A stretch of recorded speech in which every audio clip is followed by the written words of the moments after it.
Hi, welcome to another edition of Bringing Hope to Alzheimer's. I'm Anne Fraser, and I'm sitting here with my good friend Sandy Morey. And thank you for coming today. Of course. Yeah, so we're going to talk a little bit. Sandy has a story to tell that I wanted to share because it has to do with Alzheimer's dementia, but it also is personal to me and to you, right? Right. So let's just tell us your story.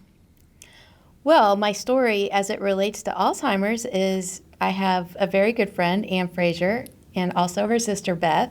And when your parents were going through their hard time and then your dad passed away, it was all you 24/7 with your mom.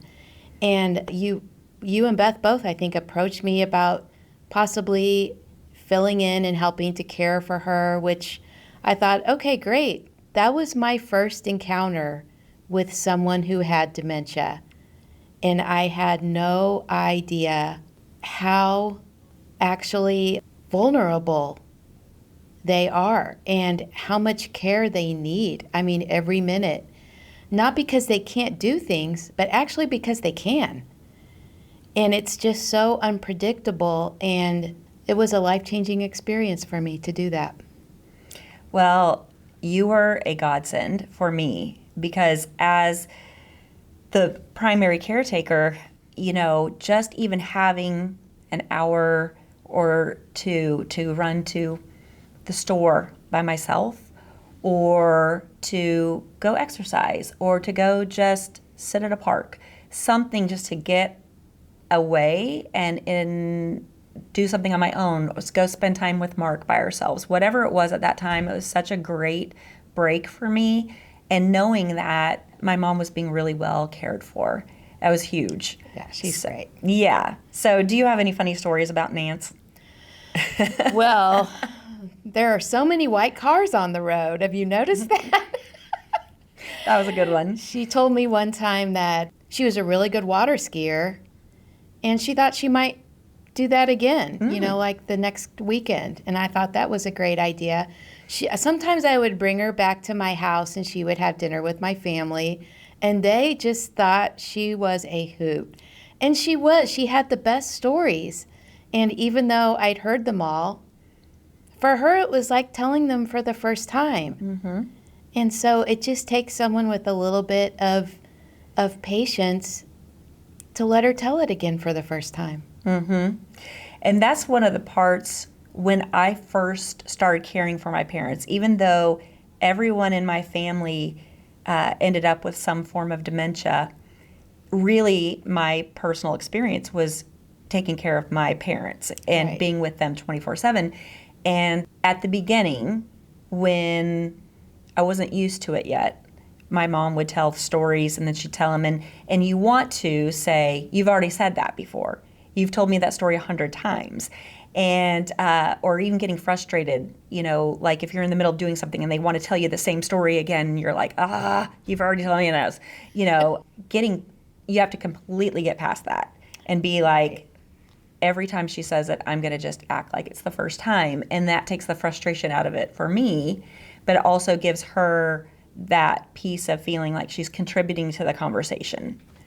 Yeah, and I think it also leaves her with a feeling of this is a safe person to be with, to talk to, because they can feel that tension when you get irritated and you already told me that, or we just talked about that.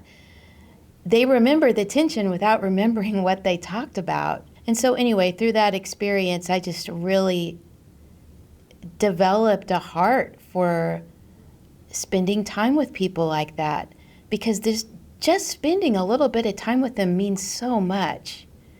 It does. It just means the world to them, and it is not hard to do. It is not hard to do, and like I said, it's such a great break for a caretaker. It also is a new person to talk to for them, a new scenery for them. Right. But also, like you said, I love that you brought out the point of vulnerability, because I don't think if you've not been in that situation, you don't understand how vulnerable they are. Mm-hmm. And when my mom didn't feel comfortable in front of someone, then she almost repeated more often. So if somebody was frustrated with her, I noticed after I got past that and I was in a room and there was somebody who was like, yeah, she just said that. She just said that. My mom could feel that they were kind of getting irritated. And Right. so it almost seemed like it made her do it more because she was trying to maybe cover up, or I don't know what the process was going on in her brain.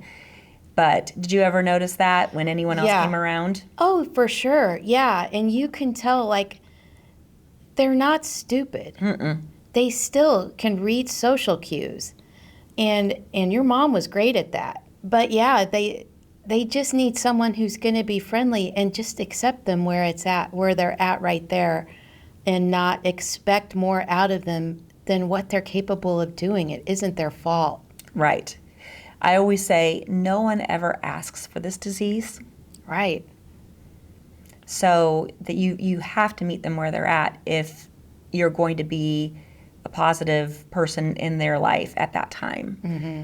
And that's what they need, is positive people who will just listen to them with an open ear, even if it's the 10th time they've told the story. Right. So since you've helped out with my mom, Nancy, you've helped out with some other people because of your heart for just learning more about this disease. Tell me more about that. Well, I don't even know if you could call it helping out, but I just get excited when I hear about somebody who has a loved one in this situation. And my immediate response is, where are they? I'll go visit them. And so I try to do that with friends who have parents who are struggling, and it's just a blessing to me to go and spend time with them. And even though they don't remember my name, they remember me. And so when I show up, they're like, oh, it's great to see you again. And they'll just start talking about whatever. And it's such a no pressure situation. Right. It's like the easiest visit you'll ever have. But yeah, it's just a blessing to me to be able to do that. And I don't have anyone in my family currently. Praise God. Yes, that's dealing with that. But having had the opportunity of working with Nancy, I know my friends who are dealing with that have a lot on their plate. They have a lot that they're thinking about, and they're concerned about people who are spending time with their loved ones, because you never know what's going on behind the scenes. Like, I remember one thing I learned working with your mom is when she was really irritable, she was in pain. Mm-hmm. I did not know that. And these are things that you can clue in when you just spend a few minutes with somebody. And so I have another friend who has a mother-in-law who is dealing with this. And so I would tell her, hey, I went and visited Mary Lou today, and she was kind of in a really bad mood. And my friend would be like, oh, I bet she has a UTI. Call the doctor, and sure enough, that's what it is. Yep. And so just knowing little things like that and being able to touch base with them, you can head off a lot of things at the past, just understanding what you're dealing with. Right, right. Yeah, I think that's a great point as well. Yeah, my mom got cancer, as you know, at the end, and she was in a lot of pain. And a lot of people don't realize that irritability, it's because something is bothering them. They're not just if they're not normally an irritable person, then something definitely is going on. You are very in tune to things like that. So let's fast forward now. So since you've moved back to Kansas City, because you moved away for a little while and then you're back now, and so I started the Night of Hope, and I started the gala, and you jumped right in. So tell me a little bit about your decision to do that, and why and so forth. Well, ultimately, because you were heading it up, and I just like you a lot, I was like, oh, I'll help with this. And part of it was also getting my foot into being involved in the community a little bit. I really had no idea what you were doing. I thought, Alzheimer's, her parents had that, and I'm sure she wants to help with that. I did not have any idea about the detection, prevention, and reversal. And that's really exciting to know. I don't think a lot of people do know about that. That's right. And there are things you can do that don't cost you $100,000 a year that can help you extend your cognition beyond what Alzheimer's would have. I mean, and like I always say, there is not a cure, but there's things that you can do, and you know, and my audience knows, if I don't stay on my plan, then I have some issues.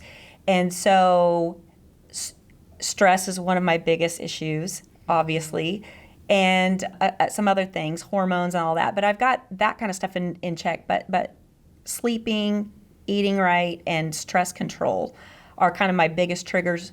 And you have seen me when I've had a tough brain moment. yeah. Yeah. Talk about that. And it's okay. I give you full permission. It's good. It's all good. Well, I'm very honest on here about that. So, yeah. Are you thinking about a particular moment? No, in time? I just want whatever you think. Tell me a particular, if you think of a particular, or whatever you see.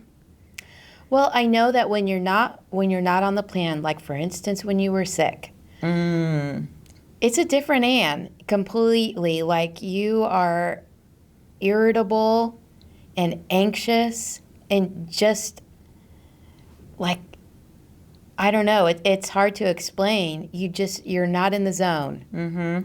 And when you are following it, and it seems to be better for you when you're busy. When you're like, click, click, click, I'm doing all these things, you are engaged and you're doing great. When something's keeping you down, that's when things start to fall off. People always say, when are you ever going to slow down? I say, Yeah, never. well, I no. can't. That's not you. Yeah. Can you think of a time when, I mean, I can think of several, but I'm wondering if you can, because I always try to hide them. I try to hide them, but again, you're a safe person for me. So can you think of a time when I have had a moment? Yeah. Okay. Talk about it. Well, this is not really a moment, but when we were at the football game, we went to a Chiefs game a couple of weeks ago, and we were like, cheering in the stands. I can't remember. Oh, no, we turned around and you were having someone take our picture. And this guy a few rows back was like, Anne Fraser, how's it going? And was like saying hi to you. And you're like, the look on your face was like you had seen a ghost. Because you're looking at this guy and you're like, do I know you? I don't think I know you. And you were freaked out. I was. And joke's on you because you had your name tag on. Right. And he was just calling you out because he couldn't read your name tag. Because I forgot to take it off. But it took you a minute to get over that. Right. Because, again, in my head, Right. I'm like, have I met this person before? And I'm just not remembering them. Yeah. Yeah. And so that freak out in my head started like, oh my gosh, I should know who this is. They know my first and last name. Why do I not know them? Yeah. Yeah. Well, and I'm kind of laughing and looking at you like, Anne, do you know this guy? Like, Yeah. and you're like, And I could just tell you were freaking out. I was. Thankfully, he didn't let it go too long, and he. Right. Yeah. Or I could go the other direction and say, is he a stalker? Right. Exactly. Like, is this some Yeah. creep? Who knows? Right. Yeah. But I had my name tag on, so it's all good. Yeah. Yeah. So yeah, I know it's hard to share those things, but I'm, me, I'm so open about it. And anyway, it's. I think it's good for people to hear. Yeah. Some of those things because I think people can relate. So, what have we not talked about? Is there anything else that you'd like to share with our listeners today? I would just like to share that whether or not you have people in your life that are dealing with this is something we should all be aware of and just be exploring because you just never know. You never know if it's going to happen to somebody that you love or if it's going to happen to you personally. It could happen to me. Just because I don't have anybody right now in my family doesn't mean this isn't going to be part of my future. And so I just think that getting the word out, helping people understand that this is not a death sentence, there are things that you can do to alleviate it or prolong your cognition. And we should all be doing that. That's a good word. That's absolutely what we talk about. That's what we're about, is education. So I appreciate you as my friend. Thanks for coming and talking course. today. Sandy, you've been awesome with so many things in my life. We've become such great friends, and I appreciate it. Thanks for having me. Yeah. So hopefully this conversation was helpful for you. If you have anyone that you're interested in learning more about this disease and about cognitive issues, please feel free to reach out to us. And our website is thenightofhope.com, and you can reach out and we'll get back with you there. So thanks so much for tuning in. We'll see you next time.